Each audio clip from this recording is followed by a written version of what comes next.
Hello friends, welcome to my channel Dhanashree classes. आपण आजच्या या व्हिडिओमध्ये बघा मराठीचा अतिशय महत्त्वाचा असा जो लेसन आहे, जे धडा जो आहे तो इथे बघणार आहोत की त्याचं नाव आहे बघा गणेशोत्सव काल आणि आज.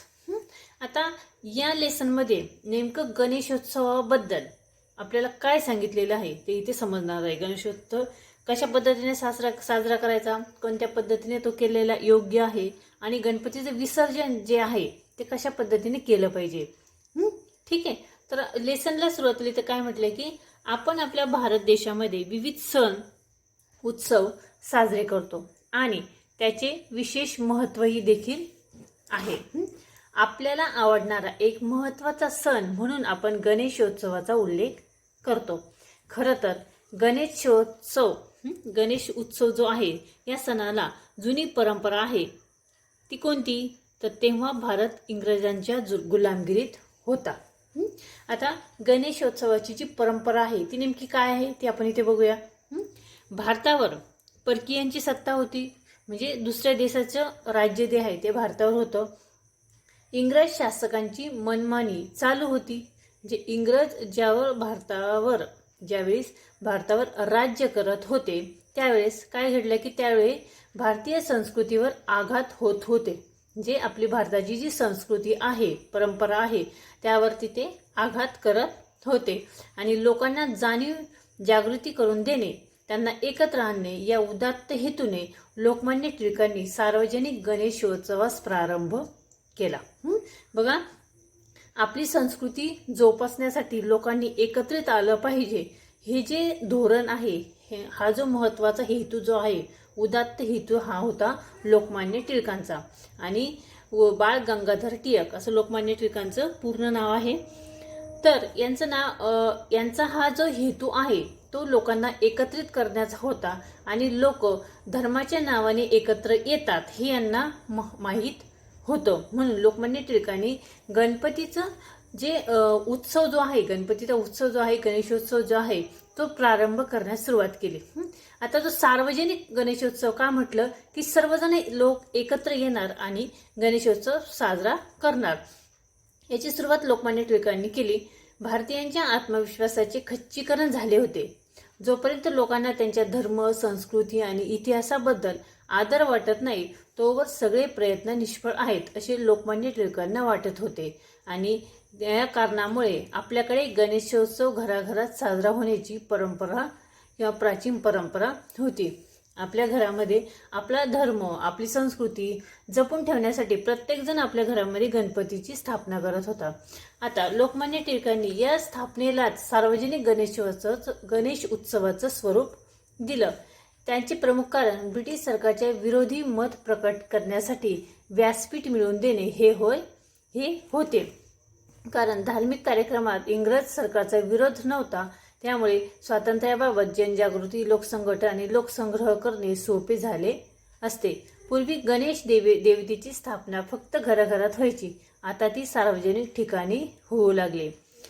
इसवी सन 1894 म्हणजे 1894 मध्ये सार्वजनिक गणेशोत्सवास प्रारंभ केला आणि गणेश चतुर्थीला सुरू झालेला गणेशोत्सव हा 10 दिवस साजरा होऊ लागला. याची सुरुवात पुणे शहरातून झाली. त्यानंतर केशवजी नाईकांच्या चाळीतील उत्साही तरुणांनी 1899 म्हणजे 1899 मध्ये मुंबईतील पहिल्या सार्वजनिक गणेश उत्सवाची मुहूर्तमेढ रोवली. लोकमान्य टिळकांनी 1894 मध्ये पुण्यात विंचुरकर वाड्यात गणेशोत्सवाची सुरुवात केली. त्यामुळे लोकांच्या मनात नवचैतन्य निर्माण झाले. लोकांच्या मनात नवचैतन्य निर्माण झाले. अनेक शतकांपासून घरात सुरू असलेल्या सणाला उत्सवाचे स्वरूप प्राप्त झाले. त्यामुळे हिंदू धर्मियांमध्ये एकोपा वाढला अशी आशा होती आणि ती पूर्णही झाली. इंग्रजांनी जमावबंदी, लोकसंघटन, राजकीय बैठकांना विरोध दर्शवला होता. मात्र इंग्रज धार्मिक कार्यात हस्तक्षेप करीत नव्हते.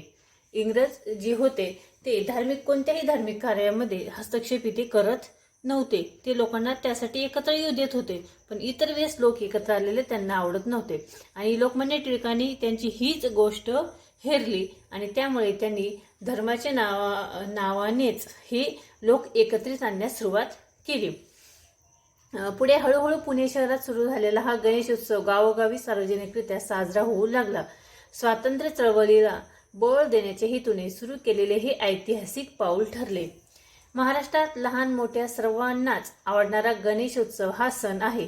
प्रत्येक घरात ज्या प्रकारे गणेशाची उपासना करतात तशी ती सार्वजनिक ठिकाणी देखील केली जाते. जात धर्म पंथ विसरून अतिशय आनंदाने गणेशाची स्थापनाही केली जाते. प्रत्येक वर्षी गणेश चतुर्थीला गणपतीची मूर्ती घरी आणून त्याची प्रतिष्ठापना करतात व मोठा उत्सव आनंद आणि भक्तिभावाने गणेशाची उपासना केली जाते. भाद्रपद महिन्यामध्ये गणेश मूर्ती आणून तिची मनोभावे प्रतिष्ठापना केली जाते. गणपतीला दुर्वा मोदक लाडू फार आवडतात. नैवेद्यामध्ये मोदकाला विशेष मान असतो. गणपतीची स्थापना करण्यापूर्वी घरी रंगरंगोटी सजावट करून मखर तयार करतात. मखर म्हणजे काय? जिथे गणपतीची मूर्ती आपण स्थापन करतो त्याच्या पाठीमागे आणि गणपतीच्या आजूबाजूला वेगवेगळ्या रंगाने वेगवेगळ्या हाराने फुलाने त्याची सजावट केली जाते. म्हणजे ती जागा सुशोभित केली जाते. रंगरंगोटी सजावट करून मखर तयार करतात. त्यावेळी 10 दिवस घरी दारी उत्साह ओसंडून वाहत असतो. सरस्वती व गणपती ही विद्येची देवता आहे असे म्हणतात.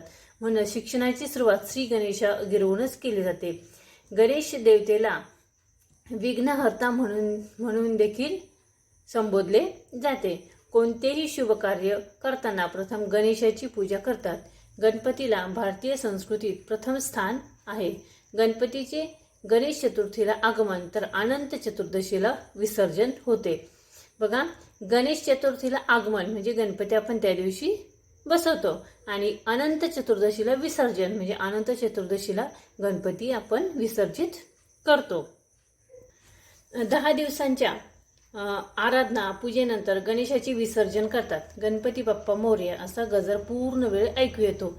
अशा गजरात नदी तलावामध्ये गणपतीचे विसर्जन करतात आणि भावपूर्ण नजरेने गणेश देवतांना निरोप दिला जातो.